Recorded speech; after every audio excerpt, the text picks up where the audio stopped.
ನಮಸ್ತೆ, welcome back to the channel.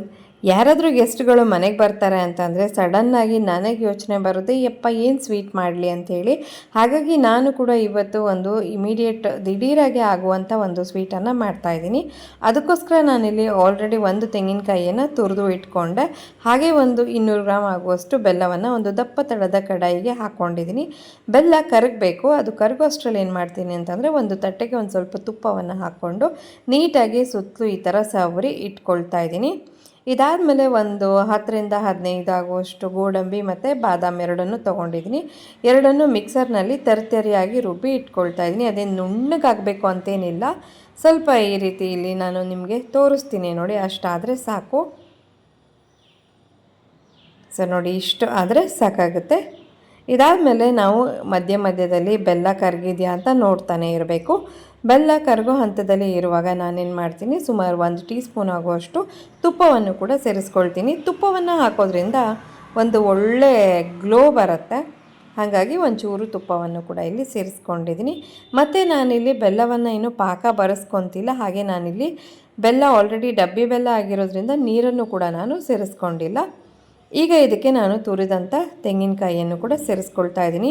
ನೀವು ಗಟ್ಟಿ ಬೆಲ್ಲವನ್ನು ಬಳಸೋದಾದರೆ ಅದಕ್ಕೊಂದು ಸ್ವಲ್ಪ ನೀರನ್ನು ಕೂಡ ಸೇರಿಸ್ಕೊಳ್ಳಿ. ನೋಡಿ, ಇವಾಗ ನೀಟಾಗಿ ಇದು ಬೇಯ್ತಾ ಇದೆ. ಈ ಹಂತದಲ್ಲಿ ನಾನೇನು ಮಾಡ್ತೀನಿ, ಇದಕ್ಕೊಂದು ಅರ್ಧ ಸ್ಪೂನ್ ಆಗುವಷ್ಟು ಉಪ್ಪನ್ನು ಸೇರಿಸ್ಕೊಳ್ತಾ ಇದ್ದೀನಿ. ಅಂದರೆ ಬೆಲ್ಲದಲ್ಲಿ ಒಂಥರ ಸವಳಿನ ಅಂಶ ಇರುತ್ತೆ. ಸೊ ಅದನ್ನು ತೆಗಿಬೇಕು ಅಂತಂದರೆ ಒಂದು ಅರ್ಧ ಸ್ಪೂನ್ ಆಗುವಷ್ಟು ಉಪ್ಪನ್ನು ಸೇರಿಸ್ಕೊಳ್ಬೇಕು. ಹಾಗೆ ಇಲ್ಲಿ ಬಾದಾಮು ಮತ್ತು ಗೋಡಂಬಿಯ ಪೌಡರ್ ಏನು ರೆಡಿ ಮಾಡ್ಕೊಂಡಿದ್ದೆ ಅದನ್ನು ಕೂಡ ಸೇರಿಸ್ಕೊಂಡಿದ್ದೀನಿ. ಎಲ್ಲವನ್ನು ನೀಟಾಗಿ ಮಿಕ್ಸ್ ಮಾಡ್ಕೊಳ್ಳೋಣ. ಮತ್ತು ಏನಾಗುತ್ತೆ ಅಂತಂದರೆ ತುಂಬ ಹೊತ್ತು ಹಿಡಿಯಲ್ಲ. ಇದಕ್ಕೆ ಬಾದಾಮು ಮತ್ತು ಗೋಡಂಬಿ ಪೌಡ್ರ್ ಹಾಕ್ತೀವಲ್ಲ, ಹಾಗಾಗಿ ಫಾಸ್ಟಾಗಿಯೇ ಇದು ಗಟ್ಟಿ ಆಗ್ತಾ ಹೋಗುತ್ತೆ. ಈಗ ಮಧ್ಯದಲ್ಲಿ ಹಂತವಾಗಿ ಒಂದೊಂದೇ ಸ್ಪೂನು ತುಪ್ಪವನ್ನು ಸೇರಿಸ್ಕೊಳ್ತಾ ಹೋಗಬೇಕು. ಈ ಥರ ಚೆನ್ನಾಗಿ ಕೈಯಾಡ್ತಾ ಇರಬೇಕು. ಒಂದು ಹಂತದಲ್ಲಿ ಹೋದಾಗ ಏನಾಗುತ್ತೆ ಅಂತಂದರೆ ತುಪ್ಪ ಈ ಒಂದು ಮಿಕ್ಸ್ಚರ್ನಿಂದ ಹೊರಗೆ ಬರೋಕ್ಕೆ ಸ್ಟಾರ್ಟ್ ಆಗುತ್ತೆ. ಅದು ರೈಟ್ ಕನ್ಸಿಸ್ಟೆನ್ಸಿ ಅಂತ ನಮಗೆ ಗೊತ್ತಾಗುತ್ತೆ ನೋಡಿ. ಆಗ ನಾವೇನು ಮಾಡಬೇಕು, ಈ ತುಪ್ಪ ಸವರದಂಥ ತಟ್ಟೆಗೆ ಇದನ್ನು ಟ್ರಾನ್ಸ್ಫರ್ ಮಾಡಿಕೊಂಡ್ರೆ ಆಯಿತು. ಇದು ಕಂಪ್ಲೀಟ್ ಪ್ರೋಸೆಸ್ಸು ನಿಮಗೊಂದು 40-45 ಮಿನಿಟ್ಸಲ್ಲಿ ಮುಗಿದ್ಬಿಡುತ್ತೆ. ಅಂದರೆ ತೆಂಗಿನಕಾಯಿ ಒಂದು ತುರಿದಿಟ್ಕೊಂಡಿರಬೇಕು.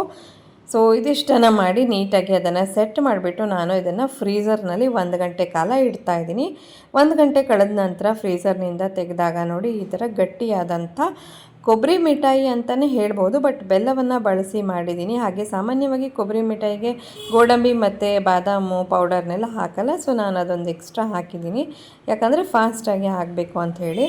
ಯೂಶ್ವಲಿ ಕೊಬ್ಬರಿ ಮಿಠಾಯಿಯನ್ನು ಸಕ್ಕರೆಯಲ್ಲೇ ಮಾಡ್ತಾರೆ ಅಲ್ವಾ, ಬಟ್ ಅದು ಕೂಡ ಚೆನ್ನಾಗಿರುತ್ತೆ. ಬಟ್ ಈ ಸಲ ನಾನು ಬೆಲ್ಲವನ್ನೇ ಬಳಸಿ ಟ್ರೈ ಮಾಡೋಣ ಅಂತ ಮಾಡಿರೋದು. ತುಂಬ ಚೆನ್ನಾಗಿ ಬಂದಿತ್ತು. ನಮ್ಮ ಮನೆಗೆ ಬಂದ ಗೆಸ್ಟ್ಗಳು ಕೂಡ ತಿಂದು ತುಂಬ ಚೆನ್ನಾಗಾಗಿದೆ ಅಂಥೇಳಿ. ಯೂಶ್ವಲಿ ಅವರು 1 ಪೀಸ್ ತಿನ್ನೋರು 4 ಪೀಸ್ ತಿಂದು ಹೋದರು. ನೋಡಿ, ನಾನು ನಿಮಗೆ ಕಟ್ ಮಾಡಿ ಕೂಡ ತೋರಿಸ್ತಾ ಇದ್ದೀನಿ ಯಾವ ಥರ ಬಂದಿದೆ ಅಂಥೇಳಿ. ತುಂಬಾ ಡೆಲಿಷಿಯಸ್ ಆಗಿ ಒಂಥರ ಬಾಯಲ್ಲಿಟ್ಟರೆ ಕರಗುತ್ತೆ, ಆ ರೀತಿಯಾಗಿ ಬಂದಿರುತ್ತೆ. ನೋಡಿ, ಈ ಥರ ಬಂದಿದೆ. ಟೆಕ್ಸ್ಚರ್ ಕೂಡ ತುಂಬ ಚೆನ್ನಾಗಿತ್ತು. ನನ್ನ ಮಗಳಿಗೂ ಕೂಡ ತುಂಬಾ ಇಷ್ಟ ಆಯಿತು. ಸಾಮಾನ್ಯವಾಗಿ ಅವಳು ಕೆಲವೊಂದು ಸ್ವೀಟ್ಸ್ಗಳನ್ನು ಮಾತ್ರ ತಿಂತಾಳೆ, ಎಲ್ಲ ಸ್ವೀಟ್ಸನ್ನು ತಿನ್ನೋದಿಲ್ಲ.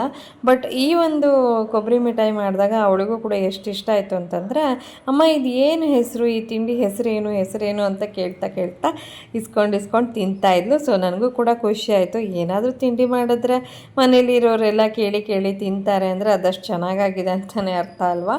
ಸೊ ನನಗೂ ಕೂಡ ತುಂಬ ಖುಷಿ ಆಯಿತು. ನೀವು ಕೂಡ ಟ್ರೈ ಮಾಡ್ಕೊಳ್ಳಿ. ನೋಡಿ, ಈ ರೀತಿಯಾಗಿ ಒಂದು ಡಬ್ಬಿಯಲ್ಲಿ ಹಾಕಿಟ್ಟು ಫ್ರಿಜ್ನಲ್ಲಿ ಇಟ್ಕೊಂಡ್ರೆ ಆಯಿತು. ಸೊ ನೋಡಿದ್ರಲ್ವ ದಿಢೀರಾಗಿ ಹೇಗೆ ಈ ಒಂದು ಸ್ವೀಟನ್ನು ಮಾಡ್ಕೊಳ್ಬೋದು ಅಂಥೇಳಿ. ನೀವು ಕೂಡ ನಿಮ್ಮ ಮನೆಯಲ್ಲಿ ಟ್ರೈ ಮಾಡಿ. ಹಾಗೆ ನಮ್ಮ ವಿಡಿಯೋ ನಿಮಗೆ ಇಷ್ಟ ಆದರೆ ಲೈಕು, ಸೇವೋ, ಕಮೆಂಟು ಕೂಡ ಮಾಡ್ಕೊಳ್ಳಿ. ನಮ್ಮ ಇನ್ಸ್ಟಾಗ್ರಾಮಲ್ಲೂ ಕೂಡ ನೀವೀಗ ಫಾಲೋ ಮಾಡ್ಕೊಳ್ಬಹುದು. Thank you.